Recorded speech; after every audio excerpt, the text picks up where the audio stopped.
In other news this evening, it's the one test students don't want a positive score on. Drug testing now part of the education in 4 Central Texas towns. Students get randomly picked in Georgetown, Elgin, Marble Falls, and Burnett. School officials in Greentown are expanding their drug testing policy. The Eastern Howard School Board approved a new policy that will allow random drug testing of students in extracurricular school activities. 24-Hour News 8's John LaBerge reports this is a stark change that allows school officials to step in if a student tests positive for drug use. Metro high schools will start drug testing students. The policy at Edmond North starts on January 7th. School leaders sent home this letter, and KOC's Kim Passoff talked to parents about it.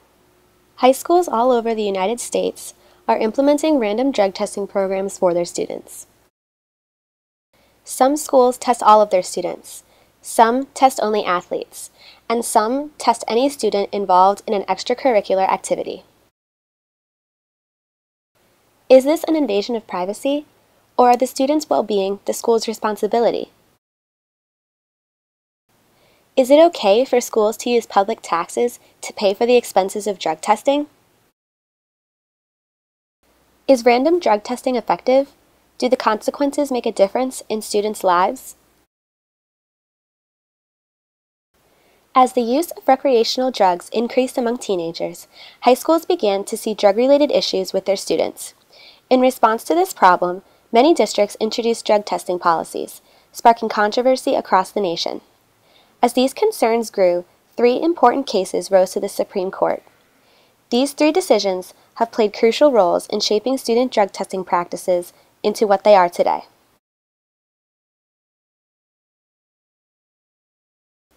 In 1985, a teacher suspected that one of his students had been smoking at school. After the student denied the claim, the teacher proceeded to go through her purse. He not only found cigarettes, but marijuana, a pipe, and other drug paraphernalia. The student sued the district. The Supreme Court ruled in New Jersey v. TVO that school officials need not obtain a warrant before searching a student who is under their authority. The search should simply depend on reasonableness.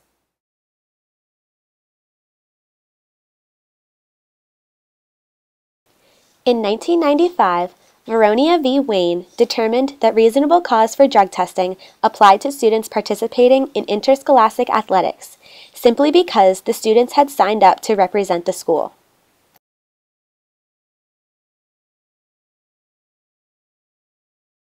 In 2002, Tecumseh v. Earls found the health and safety of the students to be a reasonable cause for drug testing for any student involved in an extracurricular activity. The decision even included activities such as parking on school grounds. These 3 Supreme Court decisions have greatly influenced high school random drug testing policies today. Schools have more power and control over the student's drug use, as the health and safety of the student is considered a reasonable cause of testing, and therefore is not a violation of the Fourth Amendment. More and more school districts are implementing random drug testing programs at all different student involvement levels.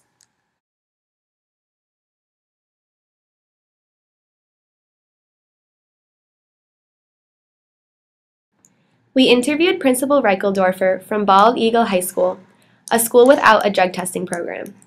While he knows that drug testing is legal for extracurricular activities, he feels that there should be clear guidelines, as otherwise it violates the rights of the students. He believes that public funding, especially with recent budget cuts, should go towards educational purposes. After talking to Athletic Director Michael Craig at Cumberland Valley, a school that has a drug testing program, we received some different answers. Cumberland Valley implemented its drug testing program 8 years ago, and Craig says that it has reduced drug use among students. One positive aspect that he points out is the program gives kids an out. Students now have a reason to say no to their peers. He believes that because drugs are illegal and unsafe, testing is not an invasion of privacy.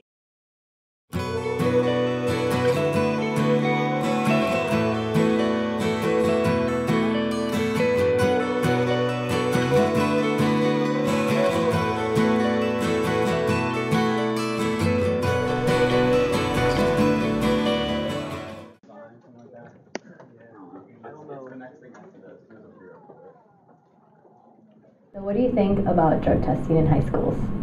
I feel it should be necessary because there's a lot of drugs that go through high school. I think it's okay as long as you have the consent of the kid and the parents. High school shouldn't drug test. I think that drug testing in high school is a good thing for a couple reasons. I think that high school is a time when kids are still very, very young and they're influenced by environmental factors almost. And that can involve like drugs and alcohol in high school, because things that start in high school can really affect you throughout the rest of your life.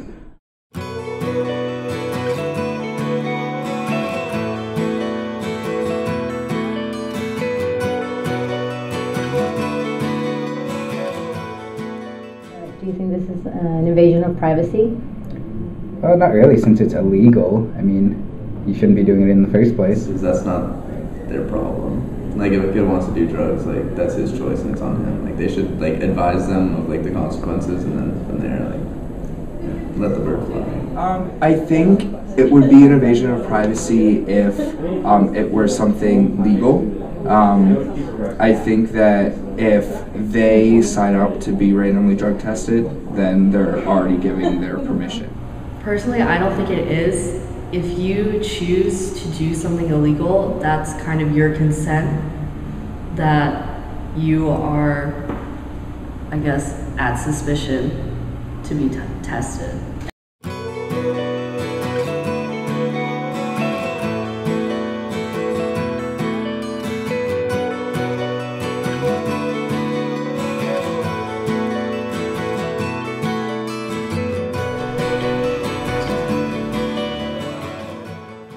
How do you feel about public tax money going into drug testing?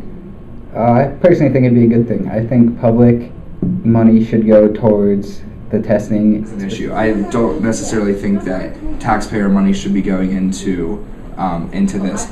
I think that councils could be created, kind of like ones that are in high schools now, where they can do various activities to raise funding for random drug tests. Drug testing in high schools is an issue that has slowly been gaining attention over the last 20 years.